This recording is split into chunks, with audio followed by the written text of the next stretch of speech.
Just like Shawn Michaels' eyes, we had one good debutante and a bad debutante. We had Jordana Grace and Ethan Page making their impact known on WWE NXT. Welcome back to Fog Wrestling. What's Shawn Michaels cooking in the kitchen? I'll let you know what he's cooking. A big pile of shit. Well, Jordana Grace made her debut last week, so... No, she did, to be fair, but you know what? Let's talk about it this week, brother. Alright? Oh, and also, just to correct you there, Ethan Page actually made his debut last week as well. So, you know, they both made their debuts last week. Yeah, well, she made her in-ring debut this week. What you're saying doesn't really make any sense, does it? What I'm saying makes sense, because everyone knew they were appearing this week. No one knew last week. This is why the ratings are up, alright? Oh, aye. Jordana Grace bringing those 10 people for TNA, that's why they're up 200,000, damn it.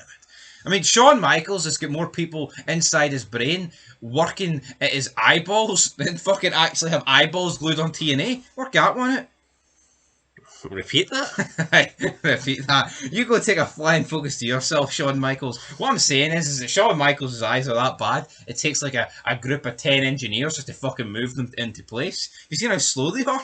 See, Shawn Michaels, his hand-eye coordination, it's fucking non-existent. What am I supposed to do with that? What are you supposed to do with that? Fucking let's go.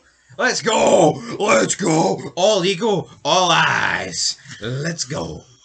Eyes on the prize. The numbers are up. They're in the ballpark of Dynamite, which hasn't been able to be said for a while. Was it all down to Ethan Page? Let's talk about it. Quarter 1, 8 o'clock to 8:15.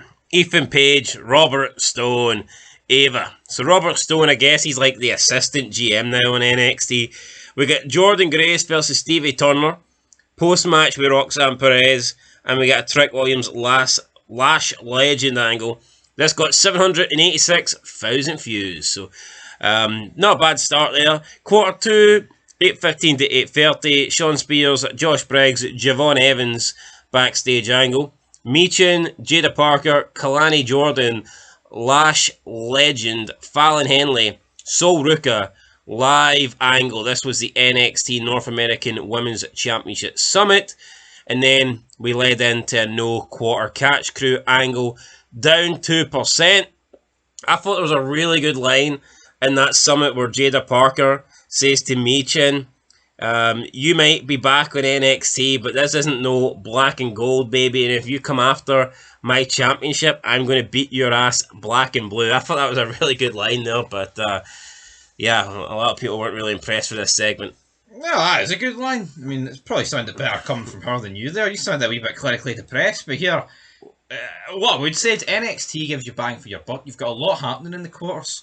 Apart from one that's just got a match, but I think you look at like Raw and Dynamite, there's a lot of quarters that have just got like a match lasting half an hour, for example. Yeah, plus NXT doesn't really have long matches, so you kind of, I don't know. You get away with it in NXT. I like the fact it's like that. I think the fact that NXT, they do cram a lot in, but to me that's better than having like 15 minutes. We buried Dynamite the other day, right? The Blackpool Combat Club against 4 guys I've never heard of, and it's going 15 minutes. It shouldn't. See like NXT here though. That's what it should be. Quick, fast-paced matches. That's what it should be. See, unless it's a title match or a match of like significance importance, that's where you do the long format. All right, folks. Yes, quarter 2 then down 2% to 767,000 views. Quarter 3, 8:30 to 8:45 p.m. Jasmine Nix versus Fia Hale. We get an ad break. Paige, Ava, Stone backstage. The OC, Axiom, Nathan Fraser in a video. Then we get Spears and Evans in a live angle and a Tony D backstage promo. A lot going on here. It lost 5%. We're now down at 731,000 views. Going into quarter 4, 8:45 to 9 p.m. Tony D'Angelo versus Damon Kemp. Down another 2%. 714,000 views. And is it any surprise that the only quarter that featured a match lost 2% and had the lowest quarter in terms of viewership of the show? Is that a coincidence?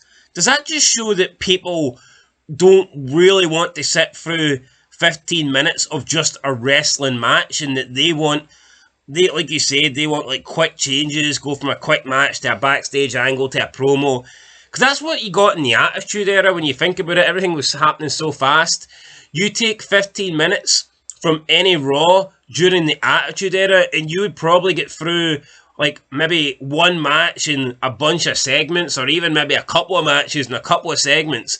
But with today's wrestling, literally 1/4 could easily last a match, especially when you factor in breaks. And the only quarter on this show that was dedicated to one match was the lowest quarter in terms of the ratings. So does that just go to show that when you have just normal wrestling matches that you lose the audience? We did the Raw quarter by quarter ratings. The only quarter on Raw that simply had a match was quarter 2 in the first 2 hours, and it was the lowest rating quarter of that. It was Sheamus versus Ludwig Kaiser. Everything else had either a match or a backstage segment or a promo to go with it. So yeah, this could be the conclusion here. When you just have straight up wrestling matches, that's when people are less interested. You could argue maybe that's when the casual fans are tuning out or they're checking other channels. That's it though, because you know during a match nothing's really going to happen, especially if you know it's Raw or SmackDown, by the way, where it's going to be longer per se. Well, I feel like with promos, maybe not so much today, but you know, if things are going to happen on a show, it's going to be during segments and promos. Yeah, you can miss something. Back in the day, matches are quicker. You couldn't really change the channel because the match could literally end in 2 minutes. I mean, nowadays, when a match starts, you pretty much know that the match is going to go like 15 minutes. So therefore, you know you can like skip channels. You can look for something else. You can surf you can surf like the stations and then come back like 5-10 minutes later, and you know the match is still going to be on. So I think that's why the numbers tend to go down when you just get matches, especially matches of non-importance. No, that's what it is. You know, we know our stuff here in Fog Wrestling. And also, up next, quarter 5. The numbers don't lie. 9% up in the quarter-to-quarter ratings. But then in the 18 to 49, damn it, it's up 11. So 9-11 there. 9-11, what a number that is. So, yeah, we're going to quarter 5 here. 778,000 views. It was Tony D'Angelo and Damon Kemp's continuation. Ava and Trick Williams backstage. Jordan Grace, Michin, Sol Ruka, Jada Parker, Tatum Paxley backstage. And then a Lola Face, Shayna Baszler video. So, you know, you go from quarter 4, and then it was just simply a match. And then you go to quarter 5, which had the continuation of that match. It had the Ava Trick backstage angle. You had the backstage angle with the women, and then you had the Lola Face, Shayna Baszler video. So quarter 4 contained one match, quarter 5 contained one match, 2 segments, and a video breaking down a match at Battleground, and you know that got a 9% increase. Yes, I get it, it's in quarter 5, and that's a good quarter to be in. But I just tend to think when you put more segments into a quarter, you're just going to do better than the 15-minute one segment or one match. No, I absolutely agree with that. Unless it's somebody that draws. See if CM Punk's coming out, give him 15 minutes by all means. If The Rock's coming out, give him 15 minutes. No, exactly. But with these people, you can't really do that. I think that's why it's better on NXT to produce like multiple people in the one segment, because you don't really have the draws.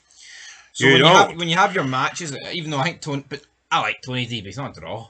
The gimmick, the Sopranos gimmick may be a draw, but here I think they need you. But is that going to be utilised on the main roster eventually? Probably not. I don't think anybody on NXT is a draw. No. You could argue that you can't really become a draw in NXT. I don't think you can really be a draw in NXT until you get to the main roster. No, I agree with that. I mean, a big draw. Yeah, I mean, yeah, you might have people that attract more eyes than others, not denying that. But I think if anybody was a big draw in NXT, they'd probably already be moved to Raw or SmackDown. Yeah, I would say so.